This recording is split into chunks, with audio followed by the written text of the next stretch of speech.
Bismillahirrahmanirrahim. Assalamualaikum warahmatullahi wabarakatuh.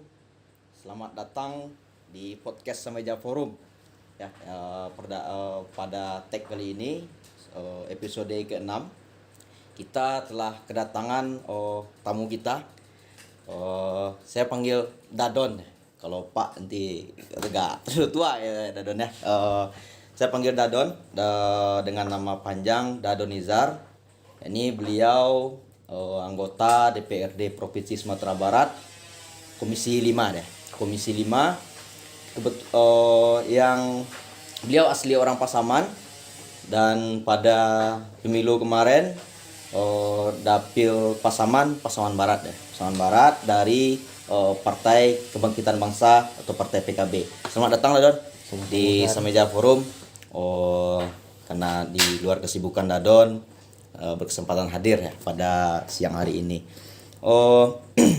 Baik, tentu kami mengundang Uda ke podcast Semeja Forum itu banyak hal yang kami pertimbangkan, dan Uda juga termasuk salah seorang tokoh, bukan hanya tokoh dari Lubuk Sekaping, tapi sudah melekat itu tokoh Pasaman. Nah, karena putra terbaik Pasaman yang didudukkan di DPRD provinsi ya.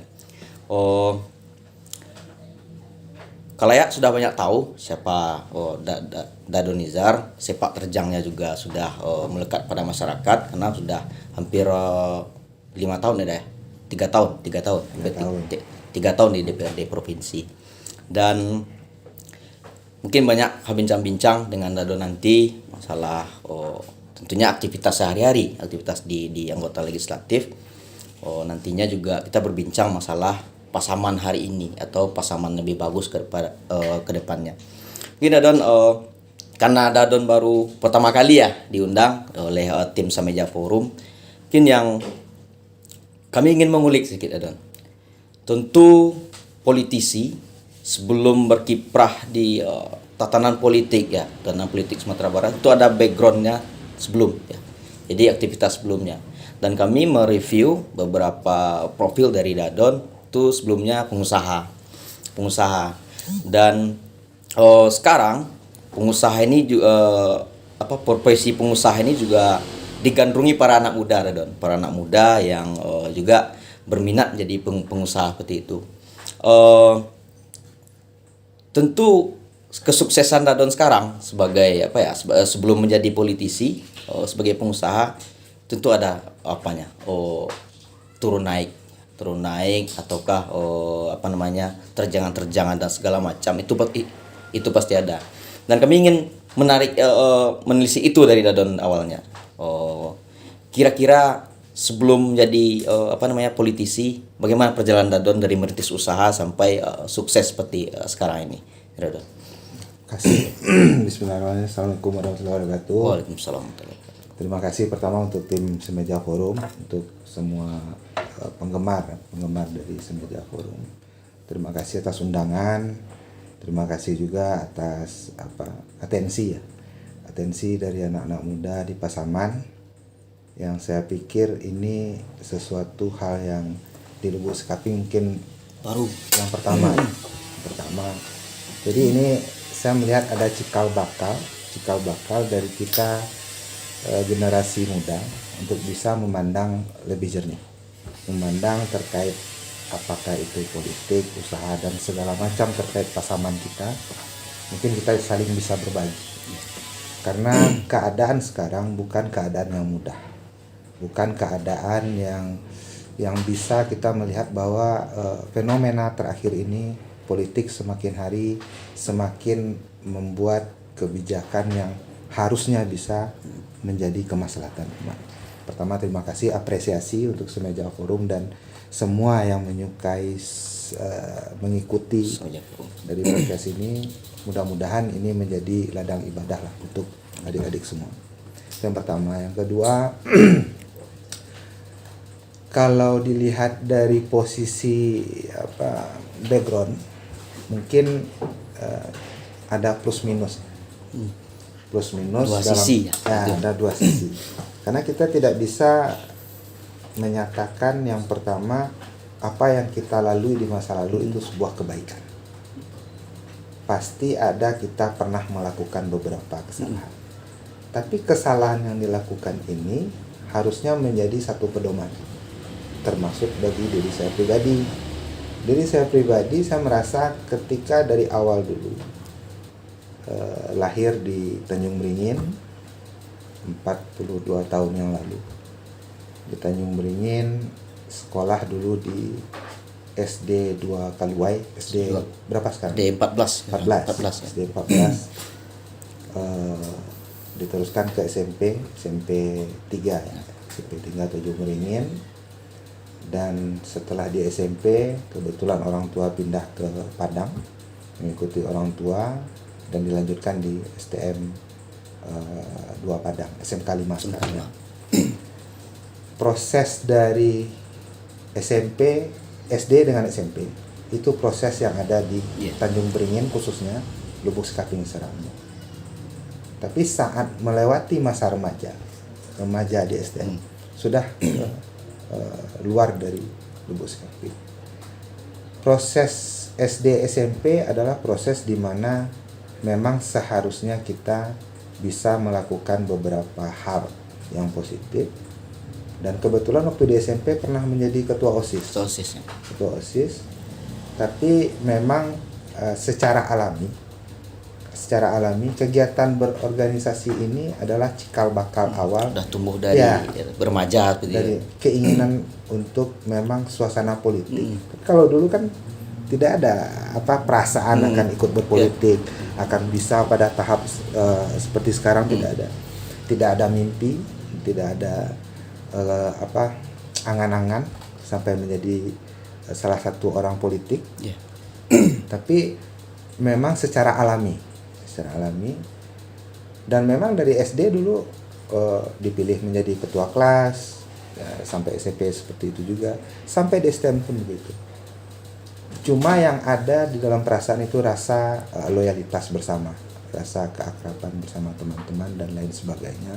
Dan di STM pun ada semacam pembelajaran yang agak beda, karena di STM kalau zaman 90-an itu STM dikenal kompak. Ya terserah, kalau sisi negatif ada tawuran, sisi negatif. Sisi positif yang diambil di sana itu di STM itu mulai belajar merasakan loyalitas di saat melihat teman-teman atau rekan-rekan sekolah atau sebaya, seumuran, sekelas, rasa loyalitas terkait dengan keadaan mereka. Kan kebanyakan itu anak-anak kos kalau di STM Padang, dari pesisir macam-macam, dari luar daerah. Dan di sana memang terbina rasa kebersamaan. Itu karakter awal. Gitu. Karena lingkungan, karena walau bagaimanapun kita tidak menutup kemungkinan yang membentuk karakter kita ini lingkungan mempunyai pengaruh yang besar. Nah, pada saat di STM ini pengaruh positif yang didapat kebersamaan, kekompakan, saling merasakan apa yang dirasakan oleh teman-teman. Sakit satu, sakit semua. Senang satu, senang semua. Nah, di sini cikal bakal loyalitas, cikal bakal ada idealis. Berlanjut dari STM, walaupun terjadi beberapa hal karena memang zaman waktu itu emosional, labil dan segala macam, sampai pernah kalau dihitung-hitung mungkin karena pengaruh lingkungan tadi yang efek negatif. Kalau efek positif seperti itu, kalau negatif ada juga. Kalau dulu waktu di STM itu hampir semua polsek pun pernah masuk. Ini karena hanya ini, bukan dalam arti kata pidana yang lain, tidak. Karena bersama-sama kadang-kadang ada yang dari STM kan biasanya temannya ini anak SMK semua. Nanti ada yang ketemu teman perempuan, ada SMA. Terjadilah sedikit gesekan, akhirnya terjadi gesekan dengan mereka lah, yang akhirnya ada aparat penegak hukum dikejar-kejar, sampai akhirnya pernah ketangkap, akhirnya disuruh hormat ke tiang bendera setengah hari, hitung pagar, macam-macam prosesnya gitu. Dan itu sisi negatif. Tapi sisi positif ada juga. Jadi saat memandang hal itu, Kita tidak bisa pungkiri, apapun kejadian yang ada pada diri kita pasti ada dua sisi. Tidak mungkin kejadian itu hanya dengan karena satu sisi saja. Dan saya melihat dari satu sisi ada negatifnya, satu lagi sisi positif. Tapi untuk audien kita mungkin saya sarankan jangan lihat sisi negatif. Kita lihat sisi positif. Lanjut dari STM, lanjut kuliah di Bung Hatta. Waktu itu ngambil jurusan teknik sipil. Saat itu ada sedikit kesenjangan. Karena Bung Hatta di zaman tahun 98 itu dikenal dengan tempat anak-anak menengah ke atas. Nah, sedangkan kita dibiasakan di STM itu menengah ke bawah. Jadi di sana ada sedikit penyesuaian. Lingkungan yang baru. Lingkungan yang biasa kita hadapi adalah lingkungan menengah ke bawah. Saat masuk ke Bung Hatta itu lingkungan menengah ke atas. Di saat di Bung Hatta pun mulai membiasakan coba mandiri. Sebenarnya awalnya di STM, pernah dulu waktu kelas 2 STM itu pernah ngecat rumah subsidi, perumahan. Itu digaji 7.500 sehari. Bukan sehari, setengah hari. Jadi pulang sekolah langsung ngecat rumah, nanti sekali seminggu dibayar, diupahkan. Pernah dulu melakukan 2 buah rumah. Itu zaman SMA ya. STM. Karena kan jurusan bangunan. Jadi jurusan bangunan sambil jadi linear ya seperti itu. Linear. Cuma sebagai pekerja. Sebagai pekerja gitu. Karena semangat itu mungkin bukan semangat ya. Dasar mungkin. Karena sudah mulai bisa mencari uang sendiri lah. Mulai kelihatan ada beberapa kesempatan. Sewaktu di Bung Hatta pun akhirnya terulang lagi. Jadi dulu pernah di awal itu kerja masang kaca film mobil di daerah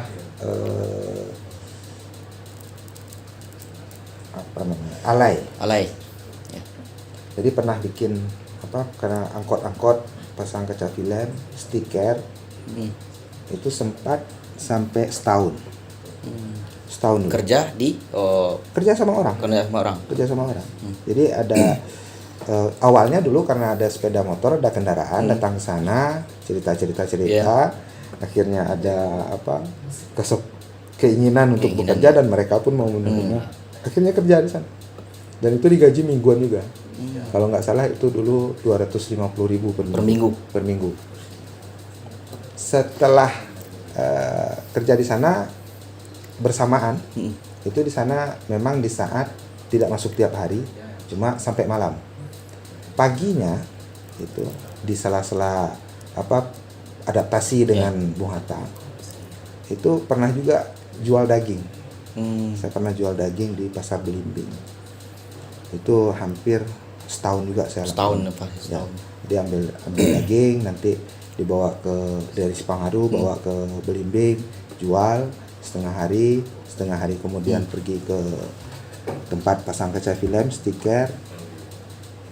Mungkin karena karena merasa sudah bisa menghasilkan mandiri gitu kan. Sedangkan di posisi kita kuliah itu menghabiskan.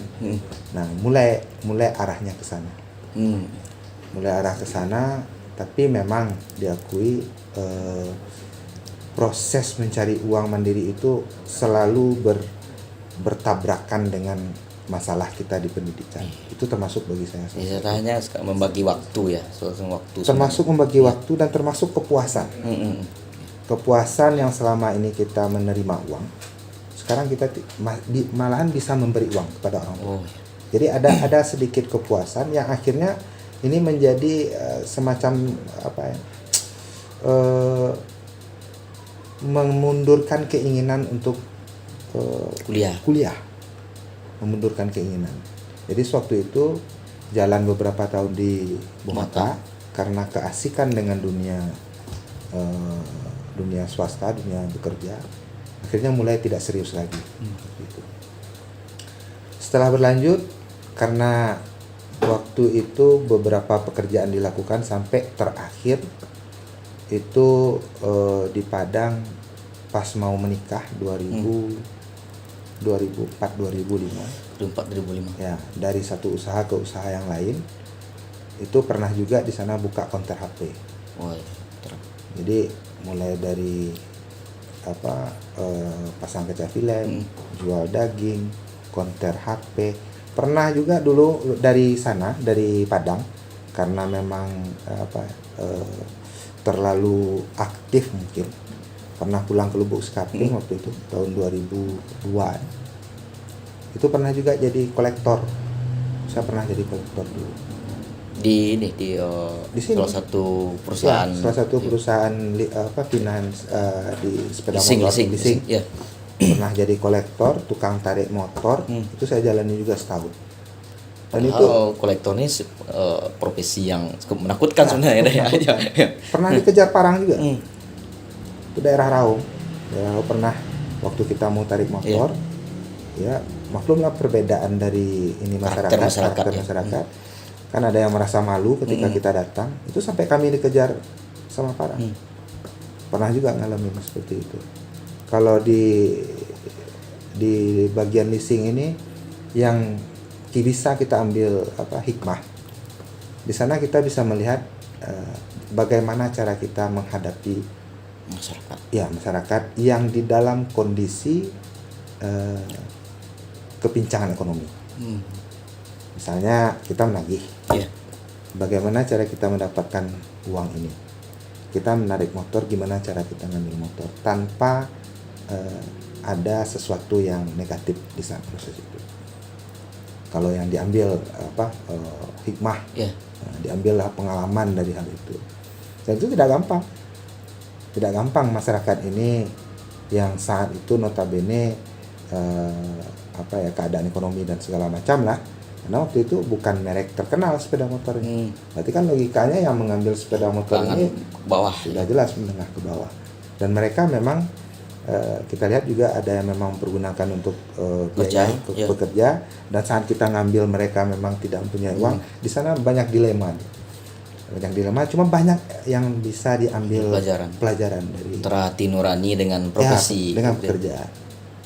Tapi intinya semua itu dilewati, alhamdulillah, dalam posisi secara kesimpulan kecil bahwa di setiap kegiatan itu pasti ada hal baik dan buruk. Cuma bagaimana secepat mungkin kita mengambil hikmah dari hal-hal yang itu, termasuk dari pekerjaan yang kita lakukan. Sempat juga setelah buka konter, jadi dari kolektor balik lagi ke Padang, buka konter HP. Bayangin sewaktu itu pas mau menikah, itu konter HP dibobol maling. Hari ini menikah, besoknya malamnya dibobol maling. Sampai yang ditinggal itu cuma casing-casingnya. Sebenarnya diibaratkan 80% aset melayang. Itu pas menikah. Jadi satu pengalaman juga waktu itu. Dan setelah menikah, karena memang saat itu konter dibobol dan segala macamnya keadaannya, akhirnya balik lagi ke Pasaman, ke Tanjung Beringin. Pas balik, karena sudah ada tanggung jawab. Pas balik ini kebetulan di tempat orang tua itu ada memelihara sapi. Memelihara sapi, jadi penggemukan sapi, dan itu hampir 2 tahun proses dari penggemukan sapi ini. Dan memang saat itu memelihara sapi ini rupanya tidak gampang. Ini sekedar bukan menakut-nakuti. Tapi proses tapi ini bagian pengalaman. Karena dari konter yang bidang komunikasi ke peternakan, butuh ilmu ini juga Dan itu sangat drastis. Kan drastis, biasanya kita pakai baju rapi. Kalau dengan sapi kan nggak mungkin pakai baju rapi gitu ya. Nggak ada pengaruhnya sama pengemukan sapi. Nggak mungkin pasang baju rapi, sapi baju rapi, sapinya gemuk kan nggak mungkin. Nggak mungkin juga. Ya. Di melihara sapi ini, jadi setiap hari itu bangun pagi, mandiin sapi, kasih makan, dia ada sekitar 14 ekor. Setelah kasih makan pagi itu wajib cari rumput. Berarti mengelola full ya, Daya? Full Oh, dulu. Jadi waktu itu orang tua kasih satu kendaraan, satu mesin potong rumput yang kan kalau pisaunya yang lebar panjang buat yang di tepi jalan.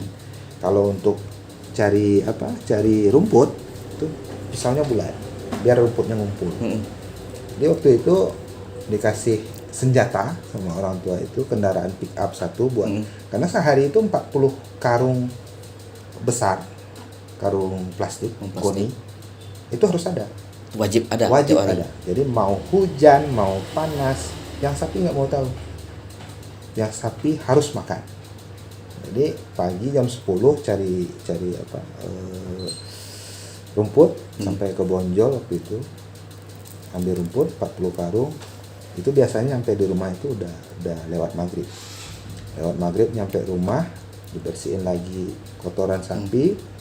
Nanti kasih makan lagi, selesai lah jam 8 jam 9. Barulah istirahat, besok pagi mengulang. Dan itu continue, terus menerus. Jadi kalau saya melihat betul kata orang tua, kalau melihara sapi itu memang pikiran kita sepanjang tali sapi gitu.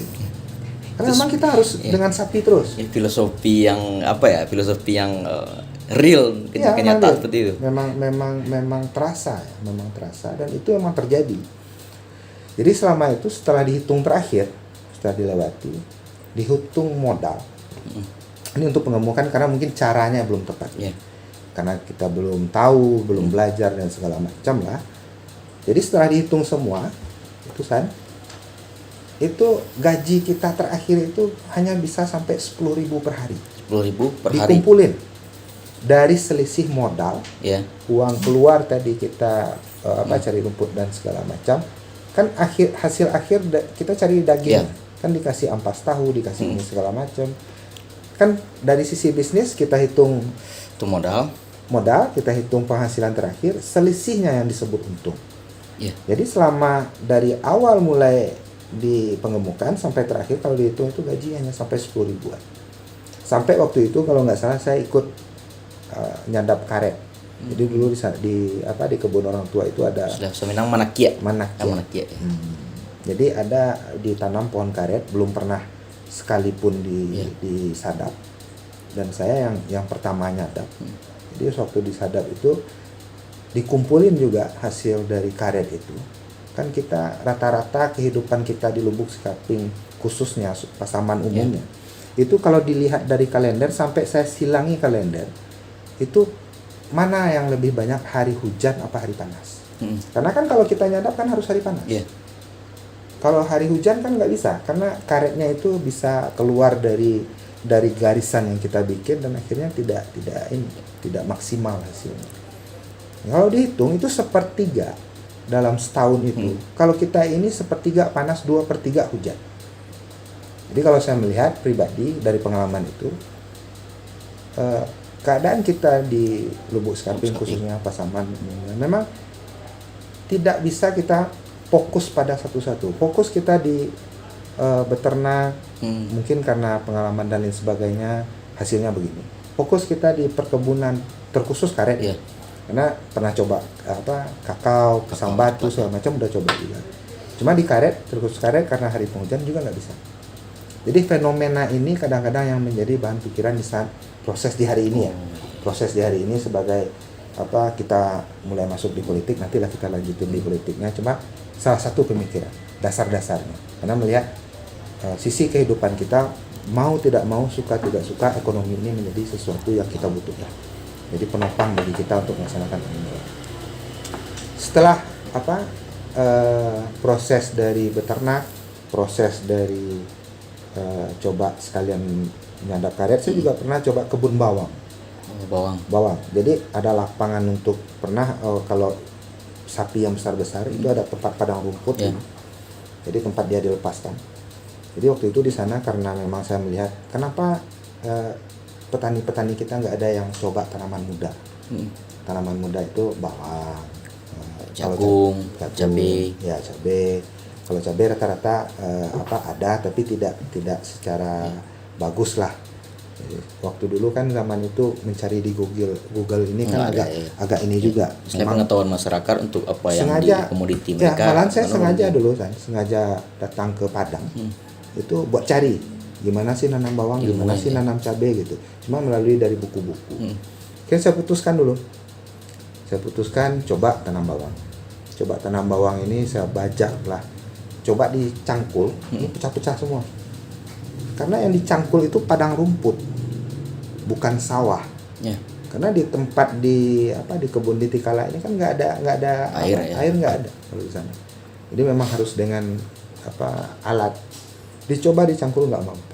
Akhirnya coba pakai bajak singka yang mengeluarkan tanah. Coba.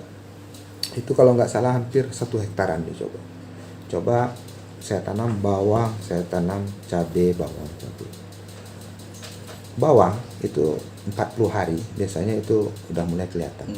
Udah mulai punya dari 1 biji bawang yang kita tanam itu mulai punya anak. Dan waktu itu karena istri waktu nikah itu kan dia kerja di salah satu BUMN di Pasaman Barat. Jadi karena memang di Pasaman Barat, akhirnya saya pulang baliklah dari Bu Skaping ke Lubuk Pasaman Skaping Barat. ke Pasaman Barat. Hari Senin saya datang ke sini waktu dengan bawang dengan yang kerjaan tadi. Minggu saya nyampe, itu Jumat saya balik ke sana. Jadi kalau tidak salah dulu pada minggu kelima ketika bawang ini lagi bagus, minggu kelima apa ke-6 lah, itu cabai ini mulai mengeluarkan bunga, bawang mulai bagus. Itu setiap hari itu saya nyemprot. Kalau bawang ini takut sama embun pagi. iya. Kalau dia kena embun, daunnya itu kayak kena rokok ke daun. Jadi kayak mengelupas dia. Itu setiap hari harus semprot 1 hektar itu 18 tank semprot. Berarti masih dikerjakan sendiri ya. Kerjakan sendiri. Jadi itu continue juga setiap hari. Yang sapi kan sudah nggak ada lagi. Nah, yang kerjaan waktu itu karena sapi udah dijual, kebun bawang dengan menyadap karet. Pas di kebun bawang ini, ketika tumbuhnya mulai bagus, cabenya, ketika bawang mulai bagus, saya lupa pasnya, entar itu minggu kelima apa kan. Jadi saya balik dari Sepangpat hari Senin pagi, pas nyampe di dekat kebun ini, tiba-tiba ada salah satu saudara yang saudara kita di sana itu ngejar dan bilang, saya cemas juga. Ini kayak ada orang meninggal. Jadi pikiran udah negatif nih. Saya tanya, kenapa Pak gitu? Dia bilang, udah kamu ikut saya gitu. Kemana? Ke kebun kamu gitu. Saya ikutilah berdua. Itu dari kebun itu ke jalan raya yang sekarang itu jaraknya sekitar 400 meter. Itu bau bawang udah kecium kan. Bau bawang ini kan khas baunya. Dia udah ke bau, saya udah nggak enak, perasaan udah nggak enak. Jadi pas nyampe, saya masuk ke dalam, itu saya lihat bawang saya udah nggak ada, cabai udah nggak ada dia, tapi udah tidur dia, udah kebalik dia semua. Kan pakai plastik, plastik kan di lubang-lubang kasih tanah, itu udah balik semua. Teringat 18 tank sehari, ya. Setiap hari di sana. Belum lagi tenaga. Belum lagi tenaga pasti, belum lagi pikiran, belum lagi materi. Ngelihat kebalik itu emang luar biasa. Sampai sepeda motor pun nggak kan ada untuk dia berdiri standar. Udah nggak pakai standar, udah tumbang. Pas ngelihat kebun bawang dengan cabai itu udah bisa dibilang nggak ada lagi. Rupanya babi masuk. Babi ini kan cari cacing. Jadi dia cari cacing, dibongkarnya lah semuanya. Itu rasanya dunia gelap, frustasi, semuanya campur. Karena berpikir ini kok gimana kita nyalahin babi? Pasti ini udah kehendak, udah Faktor alam seperti itu. ya. saya bilang. Berarti kan ini jujurnya secara kesimpulan kehendak Allah juga. Nggak mungkin nggak diizinkan Allah. Sedangkan satu daun Yang jatuh aja kan itu. Allah kalau nggak izin, nggak tahu, dia nggak selesai, apalagi ini. Cuma dengan kesedihan yang luar biasa lah saat itu, memang sudah agak ini, semua usaha udah dilakukan, tapi kenapa kok tidak memberikan hasil Hasil yang yang maksimal. Akhirnya waktu itu dengan dengan perasaan, istilah anak muda sekarang galau. Dengan rasa galau, saya balik ke rumah, ke tempat ibu orang tua. Saya kumpulin baju lagi, kumpulin barang-barang di rumah yang biasa dipakai lah. Saya masukin ke tas, saya izin ke orang tua. Nggak mampu lagi, jadi istilahnya ini mungkin bagi diri saya ya. Karena rezeki ini kita kan beda-beda. Setiap manusia itu beda-beda tempat kita diberikan nafkah, rezeki oleh Allah, itu beda-beda. Dan saya merasa waktu itu mungkin berurusan dengan ternak, saya nggak ada rezeki saya dikasih Allah melalui itu. Dari kebun, bertani pernah juga dulu, ini balik ke belakang sebentar, tahun 2000-an juga saya pernah juga jadi toke apalah istilah kita ya, pengumpul pengumpul ya. pengumpul hasil bumi. Ya. Nah, saya pernah juga coba berdagang seperti itu, tapi hasilnya tidak juga maksimal, sampai ada beberapa ton kopi yang nggak kejual. Pernah juga saya coba. Jadi saya merasa ini sebagai mungkin bagian juga ya bagi proses, bagi kita, bagi teman-teman yang mengikuti ini kan. Rezeki ini memang udah ada pintunya. Tapi jangan berhenti berusaha cari pintu. Cari di mana sebenarnya. Kalau bagi saya pribadi, dagang saya nggak bisa. Gagal. Ternak saya nggak bisa menghidupi saya. Ya, bertani Nggak juga, berkebun nggak juga. Jadi waktu itu emang dengan semua keadaan, dengan semua kesedihan yang ada, yang dikumpulin saat itu, akhirnya memang memutuskan untuk ke Pasaman Baru. Istilahnya mencari, dibilang merantau, masa ya Pasaman Barat, tetangga kan. Cuma coba suasana baru di Pasaman Barat. Istilah anak muda, peruntungan baru. Kita tinggalin dulu proses ini. Mungkin kita nggak ada rezeki. Kalau dipaksakan, dalam pikiran saya saat itu, rasanya saya sudah dalam posisi stuck gitu. Dan waktu itu memang tidak ada ibaratnya penghasilan, ibaratnya modal. Ini memang dicoba cari-cari sendiri, coba dikumpulin sendiri.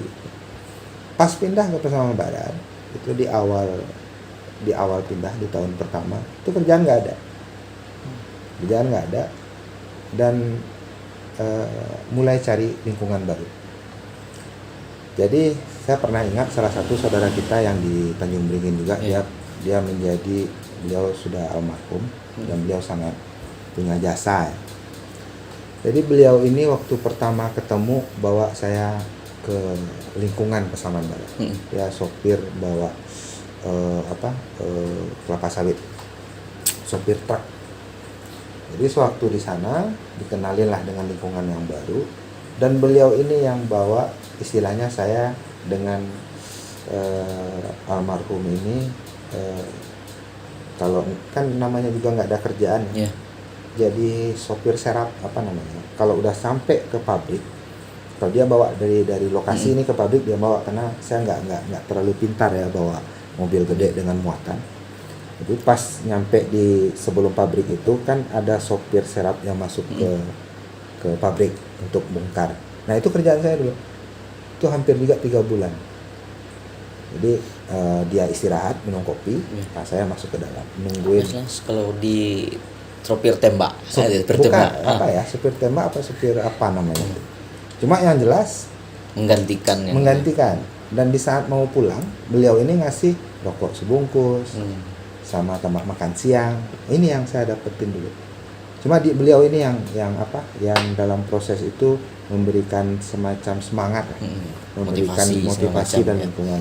Dan memang beliau sangat apa ya, orangnya memang orang-orang baik itu memang cepat ya dipanggil. Dan saya juga cukup merasa berhutang budi kepada beliau. Jadi singkat cerita, setelah 3 bulan adalah kesempatan waktu itu untuk menjadi pegawai sukarela. Kontrak masih sukarela. Sukarela ini tau nggak artinya? Suka disuruh-suruh, rela tidak digaji. Pakaian yang dinas masih tetap ada yang pakai lidah di sini. Yang pakai lidah. Yes. Kalau orang sana bilang kan baju berlidah. Berlidah. Istilahnya ASN lah. Yeah. Gayanya ASN, tapi gaji nggak ada. Jadi saya masuk sebagai pegawai Itu sukarela. kira tahun berapa tuh, kira-kira? 2006. Masih 2006. Jadi masuk di PU, dinas PU di sana. Iya. Pas masuk dinas PU menjadi tenaga sukarela. Itu luar biasa lah pengalaman secara ini ya, secara birokrasi. Pengalaman secara merasakan gimana jadi tenaga sukarela. Dan memang saat itu secara basic kan memang saya teknik sipil, bangunan. Memang saya mengetahui cara-cara bikin bangunan, cara-cara bikin irigasi. Nah, waktu di PU di sekolah dulu memang itu. Jadi saya ini dijadikan dulu salah satu yang menjadi tukang pembukaan jalur 32 yang di Pasaman Barat. Yang dari Pasaman Baru ke Padang 7 itu sekitar 7 km. Itu saya yang ikut ngukur, saya ikut pasang patok, ikut buka. Sampai dikejar-kejar orang pakai parang juga di sana karena ada ini dulu itu ya. Masalah tanah, pembebasan lahan ini segala macam. Banyak juga pengalaman yang dapat di sana waktu jadi pegawai sukarela. Dan memang terasa di sana itu bisa mendapatkan banyak ilmu. Tapi kalau kita dari sisi finansial tidak susah kalau menjadi. Tapi untuk mencari pengalaman dan ilmu, saya rasa itu cukup bagi saya pribadi saat itu untuk mendapatkan ada relasi teman-teman dari PU, relasi rekan-rekan kontraktor dengan berbagai macam tipikal orang, itu saya ketemu di sana. Dan saat itu alhamdulillah dengan semua lingkungan, semua keadaan, akhirnya waktu itu saya setahun lebih dikit menjadi pegawai sukarela. Tapi setelah mengenal beberapa cara administrasi di pekerjaan umum itu kan mulai dari tendernya, perencanaannya, mulai dari berita acara administrasi, mulai dari penawaran, adendum dan kontrak segala macam sampai terakhir berita acara PHO, FHO. Itu kan saya yang jadi tukang ketik lah. Saya yang jadi tempat teman-teman dari kontraktor ini minta tolong bikin laporan harian, laporan mingguan dan segala macam. Nah, uang dapat dari sini. Jadi dari saya bikin penawaran, saya dibayar. Dulu masih di angka 250.000 satu penawaran. Tapi belum online kayak gini ya. Masih dalam secara manual. Laporan gitu juga. Jadi saya dapat income dari sana. Setelah dapat link, dapat beberapa, akhirnya waktu itu saya putuskan keluar dari pegawai sukarela. Karena saya merasa begini, saya lebih suka mengukur hasil itu dengan usaha saya. Saya tidak ingin bahasa halusnya, saya lebih ingin menggaji diri sendiri. Jangan digaji gitu. Saya secara statement diri lah, prinsip lah. Karena dari sebelumnya sudah ini juga ya, mungkin motivasi, bakat dan segala macam sudah ada juga. Usaha. Gitu. Cuma kan kita butuh link, butuh ini. Sampailah pada titik di saat sudah mulai berproses, akhirnya saya dirikan satu perusahaan. Setelah keluar dari PU, saya dirikan satu perusahaan, itu CT Raja Wali. Itu bidangnya memang bidang konstruksi, pengadaan barang dan jasa. Saya keluar, saya dirikan perusahaan ini karena penawaran kan saya udah bisa. bikin laporan udah bisa, secara fisik pun saya bisa. Rasanya dan dilihat ke belakang, setiap saya berhubungan dengan pekerjaan fisik seperti itu, Iya. semen kah, kerikil kah, aspal kah, dan dengan kertas, itu kayaknya ada apa ya, ada sesuatu finansial yang saya dapatkan. Ibaratnya lancar lah kalau dibilang kayak apa, pengemukan sapi, Iya. kayak kebun, kayak dagang. Ini nggak ketemu. Tapi saat di posisi fisik yang seperti ini, saya ketemu di sana, ada dapat rezeki. Jadi saya coba maksimalkan di sana waktu itu. Dan alhamdulillah dari proses itu mulailah di apa ya, ya secara relasi tentu kita jaga juga dengan semua kondisi kalangan. ya stakeholder yang ada, dan semua kondisi di sana itu yang mungkin berbeda dengan sana ini. Alhamdulillah hasil dari sana akhirnya kami dengan dorongan istri dan keluarga akhirnya kita bisa mungkin yang pasti doa orang tua ya, akhirnya dapat menyelesaikan tanggung jawab sebagai apa, suami lah kepada keluarga, sebagai ayah, sebagai pemimpin dalam rumah tangga. Yang pasti kan kita sandang, pangan, papan, perhatian pendidikan. Alhamdulillah waktu itu untuk papan, kebeli tanah. Alhamdulillah juga waktu itu dikasih rezeki bisa kebangun rumah buat anak-anak di sana. Nah, akhirnya kami memang memutuskan di sana untuk Tinggal di Pasaman Barat. tinggal di Pasaman Barat karena saya melihat proses kehidupan saat itu memang ada di Pasaman Barat. Sampailah terakhir 2010. 2010 itu saya lihat ada semacam gejolak lah, semacam keadaan di dalam pengadaan barang dan jasa yang sudah tidak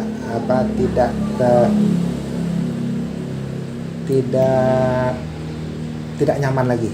Dalam arti kata saat itu sudah inilah apa, antara rekanan udah saling gesek-gesek, jegal menjegal, dan suasana pun sudah tidak nyaman. 2010 akhirnya saya putuskan untuk tidak jadi rekanan lagi. 2010. Dan waktu itu saya melihat satu prospek itu perumahan, properti. Berarti bidangnya masih itu ya, masih bidang masih itu. Karena saya melihat kan cerita tadi, saya ngelihat kalau dari rezeki kok kayaknya saya dikasih dari sisi ini. Jadi 2010 saya mulailah waktu itu perumahan pertama itu di Jorong 5 Tikala. Dengan kita. Waktu itu Tikala itu masih dalam posisi, ini kalau boleh jujur ya, orang kita di Lubuk Sekaping pasti memandang Tikala itu daerah pinggiran. Iya, secara paradigma Ya, nggak seperti itu. daerah yang memang untuk kebun. Kalau kita bikin rumah, kasarnya siapa yang mau tinggal di sana? Apalagi tahun 2010. Nah, apalagi tahun 2010. Tapi di lain sisi, cuma keyakinan waktu itu, saya merasa begini pertimbangan. Manusia itu kan akan selalu bertambah. Tanah itu nggak akan mungkin bertambah. Dengan pertambahan penduduk, dengan infrastruktur yang jalan dan segala macam penunjangnya, kan kantor pengadilan agama di daerah apa namanya itu, Dekat Pintu Rimbo ya. kan ada polsek, ada STIH, ada universitas, dan juga perhubungan di sana. Nah, dinas perhubungan, saya pikir ini mulai ada pengembangan kota. Jadi akhirnya waktu itu diputuskan dengan ini aja, tanah-tanah orang tua, dengan keberanian, cuma keyakinan bahwa ya lillahi ta'ala, dicoba. Itu mulainya bukan dari nol, dari minus malah. Saya coba ngurus izin, saya coba buka, bangun rumah contoh beberapa unit, dan memang sangat luar biasa untuk meyakinkan orang mau beli. Itu mungkin ada sekitar setahun untuk meyakinkan orang supaya mau beli. Pemasaran ya. Di tempat yang baru dan kalau bisa bilang agak aneh seperti itu deh. Tidak mungkin kan. Banyak orang yang bilang itu pasti akan gagal. Dan waktu itu saya jadi marketing, saya kepala tukang, saya yang punya perusahaan, semuanya saya pegang sendiri. Kecuali untuk pekerja ya, untuk pekerja itu tetap kita nggak mungkin lah kita ngerjain sendiri di rumah kan. Tapi semuanya saya yang jadi marketing, saya semuanya, administrasi saya semuanya. Dan itu ibaratnya saya tidak pernah bermimpi akhirnya akan 80 unit yang dibangun itu habis, nggak ada pernah bermimpi. Cuma memang kekuatan lillahi ta'ala itu besar, kekuatan niat memang karena kita tanggung jawab sebagai anak-anak dari orang tua, tanggung jawab sebagai ayah dari anak, tanggung jawab sebagai suami dari istri. Kekuatan ini yang saya rasa selalu saya perhatikan. Ketika kita niat dengan posisi itu pasti ada jalannya. Nah, alhamdulillah memang pada saat sekarang kan itu sudah tahap kedua, ada beberapa tambahan yang lain. Nah, dari 2010 itu sampai akhirnya masuk politik. Itu 2010. Bukan. 2011 bangun perumahan. Itu fokus saya di perumahan 11, 12, 13. Berarti 2014 pemilu ya? Ya, 14 pemilu. Nah, waktu itu saya belum tahu, saya belum tahu apa itu politik, bagaimana cara caleg, nggak pernah terlintas di pikiran. Yang ada itu waktu itu kalau ingin berbuat selaku seorang pengusaha, di mana tempat saya melakukan aktivitas, umpamanya kayak di Tikala atau di tempat yang lain, atau di Pasaman Barat, itu saya coba cari posisi di mana seputaran sana ada anak yatim nggak, ada orang jompo nggak, cuma hanya sekedar begitu sosial. Kalau ada rumah ibadah, kita cari rumah ibadah, kita bantu sebagaimana kita bisa lah. Itu saya lakukan terus. 2014 datanglah beberapa orang partai, dan yang terkhusus PKB yang pertama melihat. Jadi PKB datang, kebetulan kantor saya di Teluk Embun waktu itu, dan mereka meminta menjadi caleg. Saya pun heran, caleg ini saya nggak ngerti. Yang saya tahu politik itu kejam. Yang saya tahu politik itu menghalalkan semua cara. Dan politik itu bisa memecah-mecah keadaan kita. Itu yang saya tahu. Dalam opini pribadi. Ya, pribadi. Politik itu lebih banyak mudarat daripada manfaat. Namun setelah teman-teman dari PKB waktu itu datang, kebetulan waktu itu ada anggota DPRD dari PKB juga datang, coba meyakinkan. Dan satu hal yang saya tangkap di sana, tanpa politik itu kekuasaan ini susah kita warnai. Secara ini bahasa ini. Orang pintar tanpa segenggam kekuasaan itu nggak ada artinya. Kita pintar ngomong nih, banyak ide kepala nih. Tapi ketika kekuasaan nggak ada, emang apa mungkin kita bisa merealisasikan apa yang jadi pikiran? Kan nggak bisa. Cobalah ngomong aja lah ke sana kemari kan, tapi secara eksekusi kita nggak bisa. Dan di dalam politik sendiri banyak hal yang bisa kita lakukan. Ini penyebab awalnya. Ini motivasi awal.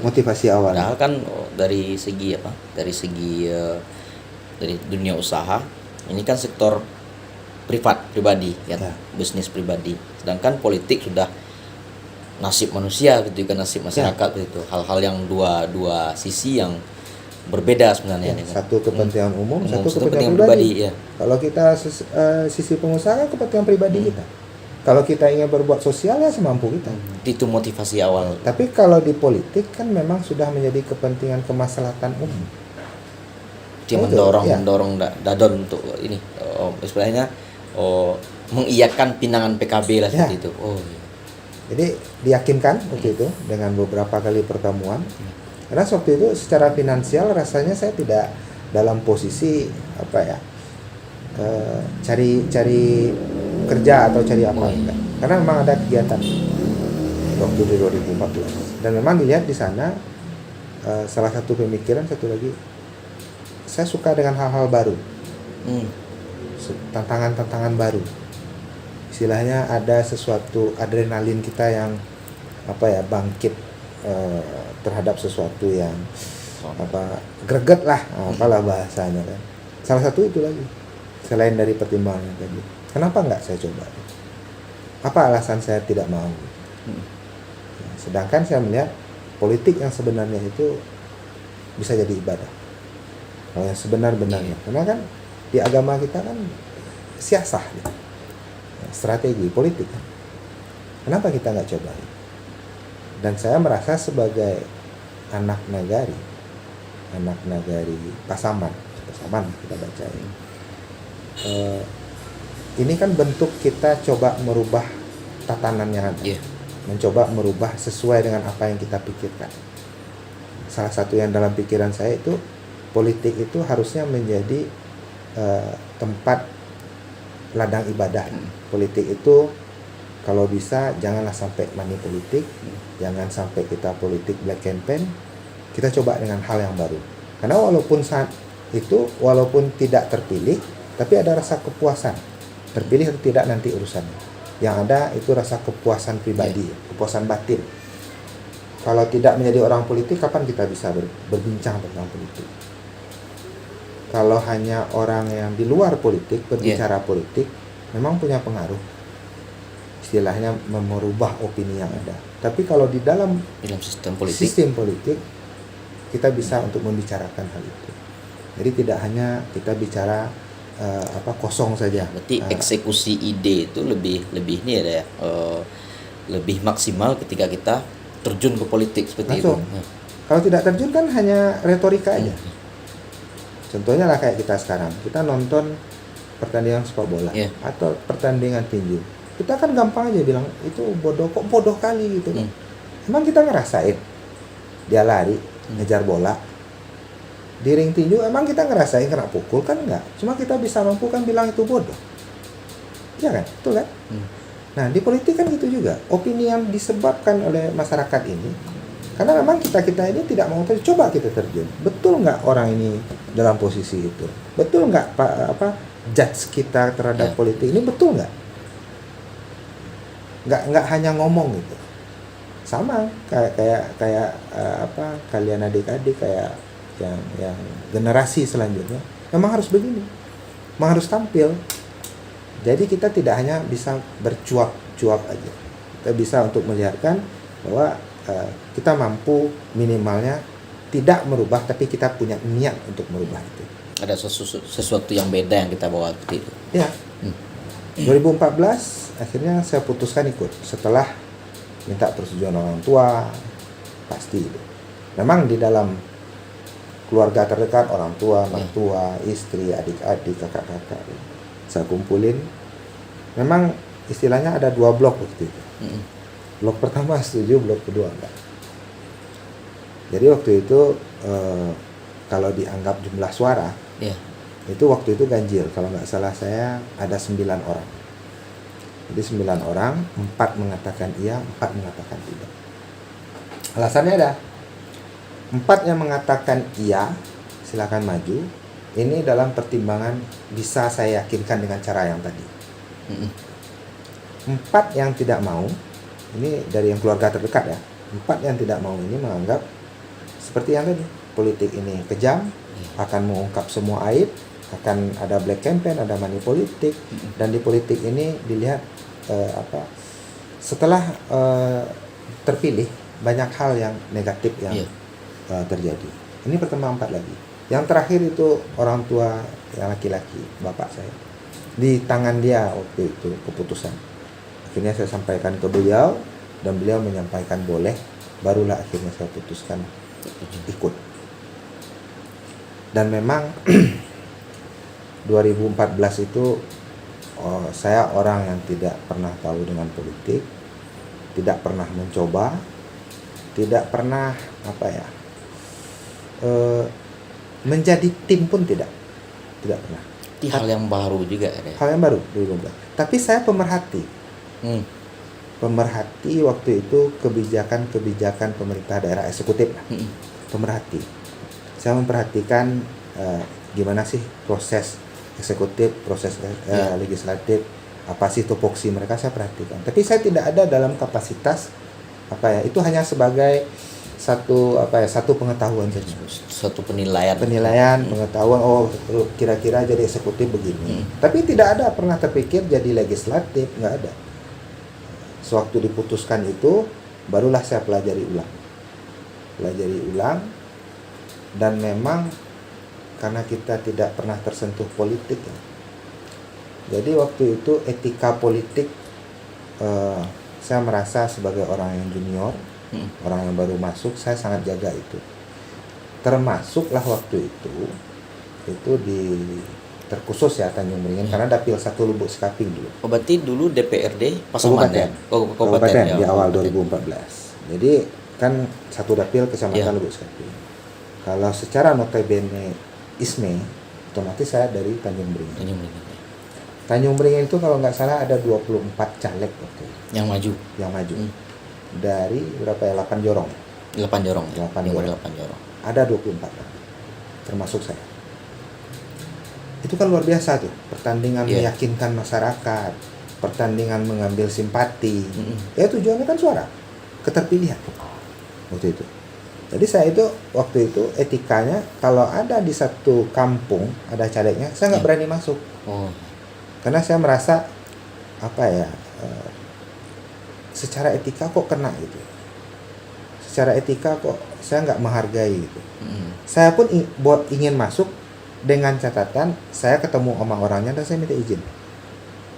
Saya izin masuk kampung ini, Wilayah, ya. kampung A. Saya ingin ketemu family orang apa, kan pasti kita ngejar tali ya tali family, family. persaudaraan kita kan. Dan waktu itu dicoba 2014 dan akhirnya tidak hanya Tanjung Beringin, saya bergerak juga ke beberapa negari yang lain. Dan waktu itu mulailah saya mengenal menghadapi fenomena politik uang. Saya coba cari solusinya. Awalnya dari lihat tupoksi dulu. DPRD itu kan tupoksi cuma 3. Pembuat perda, peraturan daerah, ini sama nih, baik provinsi, kabupaten, sama kecuali DPRD dia. Yang kedua, menyetujui dan mengesahkan anggaran. Yang ketiga itu supervisi, pengawasan terhadap pelayanan Eksekutif, publik, OPD yang ada. Yang pastinya pengawasan ini tidak hanya dari sisi anggaran mereka, tapi sisi pelayanan mereka terhadap masyarakat. Kan mereka itu pelayan. Mereka itu digaji oleh pemerintah kan untuk melayani masyarakat. Nah, yang mengawasi ini kan DPRD. Nah, saya melihat dari sini tupoksinya. Sedangkan pertanggungjawaban anggota DPRD ini, pertanggungjawaban anggota DPRD kepada konstituen, Ya, yang pemilihnya. Berbeda dengan eksekutif. Jadi anggota DPRD ini bertanggung jawab dengan pemilihnya. Berarti logikanya tidak memilih berarti kan dia tidak bertanggung jawab. Sama lah kita nitip pesan. Siapa yang nitip pesan, kepada dialah pesan itu dikembalikan. Kalau orang tidak menitip pesan kan tidak ada pertanggungjawaban kita terhadap orang ini. Nah, DPRD seperti itu, baik kabupaten baik provinsi. Di kabupaten karena saya melihat dari tupoksi, melihat pertanggungjawaban yang tadi, akhirnya saya terpikir fenomenanya begini kan. Berarti antara pemilih dengan yang dipilih harus kenal. Kan ada ikatan batin yang paling awal seperti itu. Bukan. Kan antara dia bertanggung jawab anggota DPD kepada pemilihnya. Iya, konstituen. Sekarang pertanyaan saya, gantian kita nanya ya, atau saya yang punya forum saya. Silakan minum dulu nah. Jadi ini lagi asik. Kalau logikanya gini, antara pemilih dengan yang dipilih. Kalau kebiasaan pemilu, emang ada orang yang memilih menyampaikan dia memilih si A. Pernah nggak ada anggota DPRD yang tahu dengan orang milihnya? Kira enggak. Nah kan kita dengan langsung umum bebas rahasia. Di dalam kotak itu kan hanya ada dia. Kan nggak ada orang yang membuka posisi bahwa antara yang dipilih dengan yang memilih ini ada keterkaitan. Kasarnya anggota DPRD ini harus tahu dengan, kalau nggak kemana dia bertanggung jawab. Kan pertanggungjawaban moral tadi kepada konstituen yang ada di daerah pemilihan. Pertanyaannya, sedangkan yang memilih itu aja, kadang dia nggak ingat dengan siapa yang dipilihnya. Itu nggak, saya pernah beberapa kali reses saat sekarang ini saya tanya beberapa masyarakat, ingat nggak siapa yang dipilih? Masyarakat saja sendiri lupa dengan yang dipilihnya, apalagi yang dipilih, sedangkan dia nggak tahu. Kan dia nggak tahu siapa yang milih. Suara di TPS ini ada 30, ada 40. Emang dia tahu siapa? Kan nggak tahu. Cuma jumlah suara aja yang tahu. Terus kalau seandainya nanti ada posisi kita memberikan pertanggungjawaban moral, ada pokok-pokok pikiran, ada bantuan yang melalui kewenangan DPRD, memang mau kasih kemana? Sementara kita nggak tahu siapa yang Kita nggak tahu. Nggak pernah ada membuka menyambungkan putusnya mata rantai ini. Coba logikanya aja sekarang. Kok anggota DPRD bertanggung jawab secara moral kepada konstituen yang ada di daerah pemilihan. Konstituen kan pemilih. Sedangkan dia nggak tahu dengan yang pemilih gimana cara bertanggung jawab. Akhirnya timbullah opini di masyarakat setelah dipilih anggota DPRD tidak tahu lagi dengan masyarakatnya. Kan itu ini mindset yang terjadi kan gitu. Nah, kalau saya ketemu dengan masyarakat gitu, saya tanya tuh, emang Bapak tahu siapa yang Bapak pilih? Bapak masih ingat apa enggak gitu? Ingat katanya. Orang yang Bapak pilih itu tahu nggak kalau Bapak milih dia? Nggak tahu katanya. Nah, terus kalau dia nggak tahu ke Bapak, terus Bapak bilang dia lupa, ya wajar lupa karena emang nggak tahu gitu. Bukan keinginan teman-teman DPRD ini itu tidak melakukan pertanggungjawaban moral, tapi dia tidak tahu mau dibawa kemana ini. Itu fenomena yang terjadi. Ada, kalau saya pribadi melihat, ada putusnya mata rantai di dalam aturan yang ada. Satu sisi ada langsung umum bebas rahasia. Di sisi yang lain kita bertanggung jawab kepada konstituen. Kan nggak ketemu dia. Kapan kita tahu kalau ini dirahasiakan? Jadi waktu 2014 kepikiran hal ini mendasari dari tupoksi, dari opini, dari segala macam. Akhirnya saya coba ini pakai semacam kartu identitas. Saya bikin namanya kartu sahabat Donizar. Berarti itu menurut Dadon, dengan adanya kartu tersebut bisa memecahkan masalah antara yang dipilih, antara yang memilih seperti itu. Ya. Kan logikanya dengan kartu. Jadi saya waktu kampanye dulu saya bilang nih ketemu ya sama dalam beberapa pertemuan ya. Waktu itu saya bilang ke masyarakat, ini maaf ya konteksnya. Saya sediakan uang waktu itu kalau di kabupaten itu kan 100.000. Ini uang 100.000. Ini dalam posisi rame ya, dalam kampanye. Atau pilih kartu sahabat. Kalau 100.000 hubungan kita selesai, akad kita jual beli. Saya beli suara bapak-bapak, ibu-ibu gitu. Saya beli dan sudah selesai. Tidak ada pertanggungjawaban lagi. Kan saya udah pertanggungjawaban di awal dengan uang. Atau pilih kartu sahabat. Yang di dalam kartu sahabat ini selama saya menjabat, bapak dan ibu silakan mempergunakan tupoksi saya. Tupoksi yang 3 tadi. Dan saya pun bisa menyelesaikan pertanggungjawaban moral yang disumpah jabatan. Itu kan harus sumpah jabatan. Jadi kalau ada kewenangan, ada bantuan, ada pokok-pokok pikiran, ada sesuatu terhadap pelayanan publik, saya bisa tahu dengan jelas kepada siapa saya harus pulang. Dan alhamdulillah di setiap pertemuan saya belum pernah temui masyarakat yang mau dengan pulang. Pasti dia milih kartu.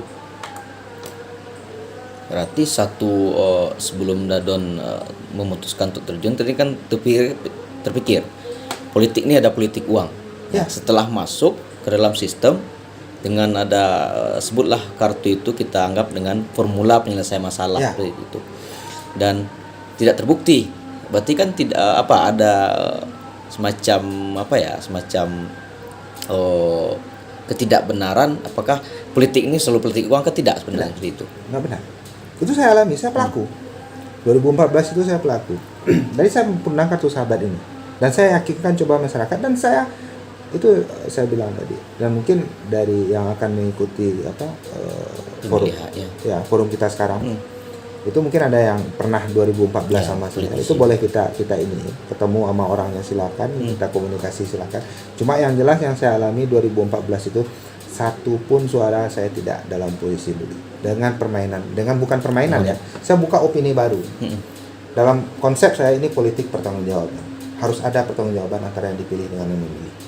Kita harus berantas politik uang, karena ini yang menyebabkan sistem politik kacau kan setelah ini semuanya juga akibat dari harga demokrasi kita mahal, sistem pemilihan kita seperti ini, dan seterusnya, dan semua efek samping yang akan terjadi dengan hal itu.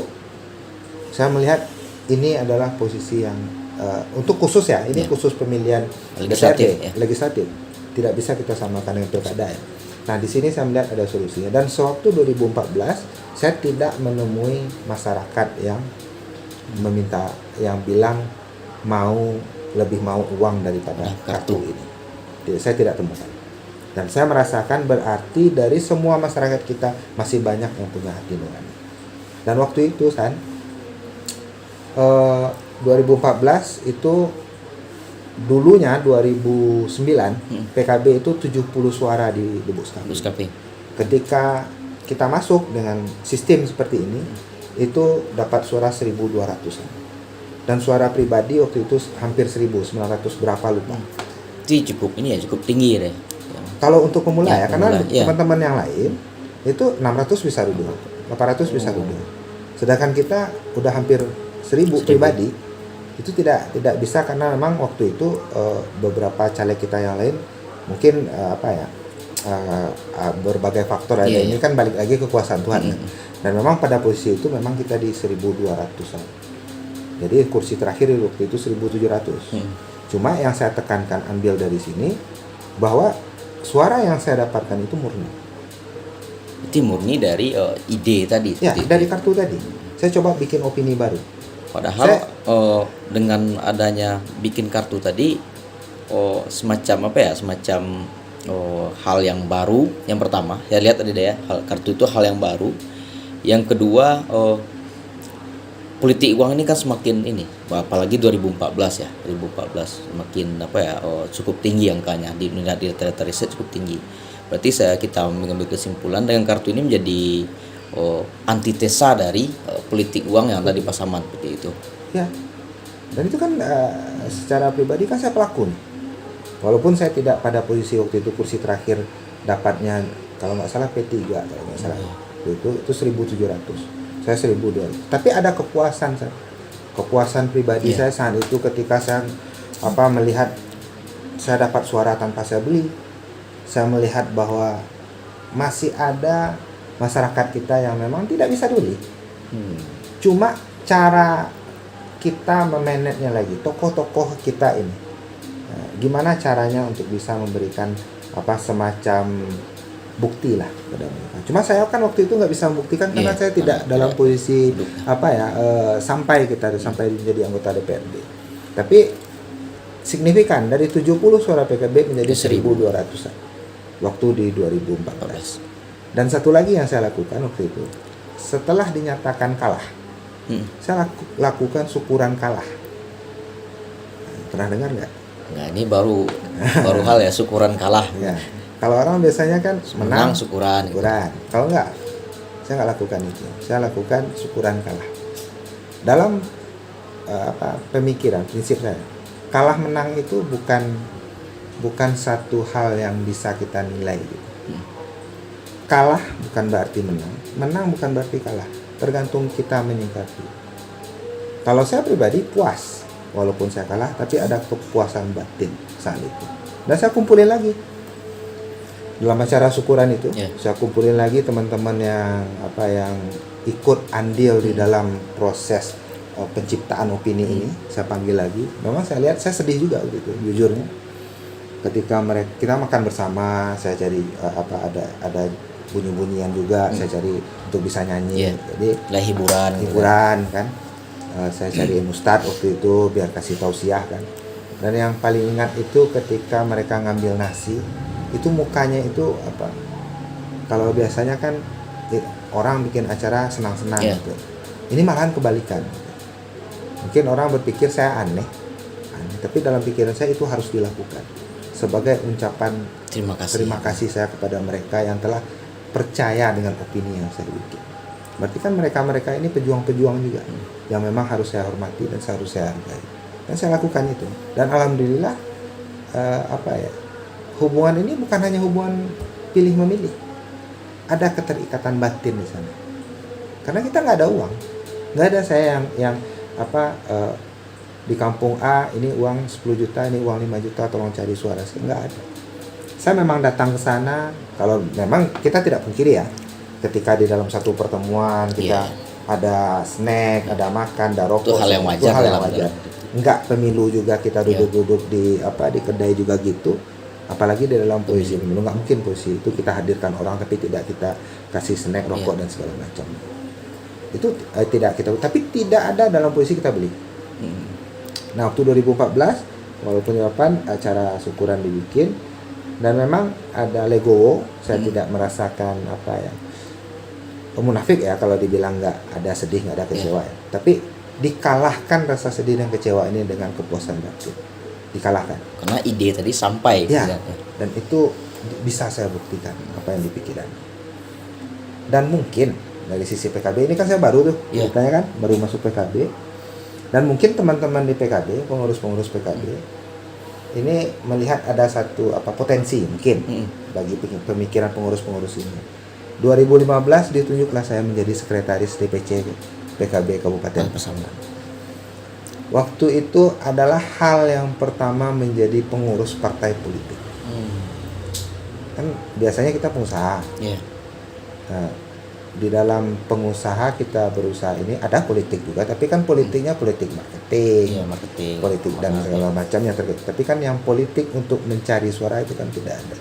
Cuma dari pengalaman yang sebelumnya kita coba berkompetisi di dalam pemilihan legislatif, setelah ditunjuk menjadi sekretaris tentu otomatis ada satu tingkat yang dilewati lagi. Dari awalnya kita tidak tahu PKB, perlahan saya masuk secara utuh ke dalam PKB. Dan itu sampai 2019 yang menjadi sekretaris. Cuma dalam proses itu 2015 kita kan pilkada.